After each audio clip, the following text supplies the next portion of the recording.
Good day everyone. Today po may tutorial po tayo ngayon about sa photo booth pa rin, syempre. So ito yung camera setting, no? So how to set up your DSLR camera for photo booth, no? So ito yung camera natin.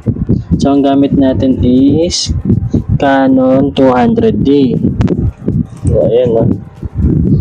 So halos pare-parehas naman ang setting yun sa camera nyo or DSLR camera. So normally, ito, ang una-unang gagawin natin, setup natin ito yung dial natin sa manual, no? So lagi kayo mag-manual, no? At so magpo-photobooth kayo, mag-manual po kayo. Yan yung pinakaunang gagawin nyo, no? So on natin yung camera.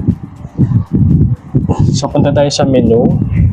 So hindi ko lang sure kung ganito yung tsura ng menu nyo, pero most probably ganito rin yan, no? So punta kayo sa menu. Punta kayo muna sa shooting setting, no? Tapos, punta tayo sa number 1. Yan. So, unang-una, punta kayo dito sa image quality, no? So, kapag magpo-photo booth kayo, dapat naka-JPEG yung inyong image quality, no? So, itong L, ito yung L na isa, yung M, S, S1, S2, lahat po yan is JPEG po, no? Yan. Yan. So, pwede kayo mag-S2. Yan. Yan. Pwede kayo dyan. Pwede rin kayo mag-S1 sa ano. So, ako ginagamit ko, S2 lang. Okay na ako sa S2. Tapos, kapag ito, yung RAW plus large. Ayan. Huwag na kayong gumamit nitong RAW tsaka itong RAW plus yung JPEG. Kasi sa photo booth, pampabagal lang po yan, no? So, pwede rin kayo mag-L yun, JPEG din kasi yan, pero large, large yung image ko, yung quality niya, no? Ayan, naka 24 megapixel, Pero S2, pwede na po kayo dyan. Kasi pagka nag-RAW kayo, or itong RAW na rin, nag-RAW kayo, tapos sabay nag-photo booth kayo, hindi siya madetect nung DSLR booth na application, na magkaka-error yung inyong DSLR booth or yung photo booth nyo, no?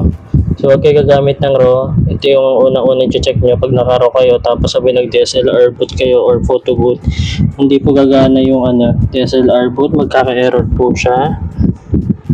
Tapos, ito S2 lang kayo or gusto nyo S1, pwede rin naman itong L, no? JPEG yan. Pero S2 okay na po yan, Yan. Tapos, so image quality S2 pwede na yan. Kaya normally ginagamit ko. Tapos, image review, i-off nyo na po ito. Hindi nyo kailangan ng image review, no? Release shutter, okay na yan. AF operation, servo, okay na rin yan. Tapos, dito tayo sa number 2. Exposure, ayan, huwag nyo nang galawin yan. Flash control, huwag nyo na rin galawin. Red eye reduction, huwag nyo na rin gagalawin. ISO, huwag nyo nang baguhin yan. Dito tayo sa 3. Ayan. Metering mode, ayan, okay na yun. Nasa unahan, huwag nyo nang baguhin. Auto lighting, okay na yan. White balance, ayan. Dito kayo, pwede nyo baguhin to. Pero normally, ito lang ginagamit ko dyan yung daylight, no? Daylight lang kahit may flash kayo, no? So maganda yung labas ng itsura niya, no? Kasi pag nag-auto white balance kayo dyan, madalas paiba-iba yung kulay niya. Pag picture nung una, yung pangalawa mag-iiba din. So dito na lang kayo sa daylight, no? Para puti lang. Tapos, dito tayo sa pang-apat. Picture style, auto, okay na yan. Long exposure, okay na yan. Ito, importante rin to, live view shot, no? Yan. So, pagka nag-photo booth kayo, tapos pansinin nyo at walang live view yung camera nyo, i-check nyo yung camera nyo kung naka-on to or naka-enable to, no? Kasi pag naka-disable yan, wala kayong live view dun sa DSLR booth na application, na naka-off lang yan, na. So, importante yung live view shot, no? Enable lang yan. Enable, no? Tapos, back tayo. Punta tayo sa dito sa function setting, no? Punta tayo sa 1. Select folder, okay na yan. File numbering, okay na yan. Auto rotate, okay na rin yan. Format SD card, wag na. Wireless communication, di naman natin kailangan to. So, okay lang yan. Huwag natin galawin. So, So number 2, ito importante to, auto power off, no?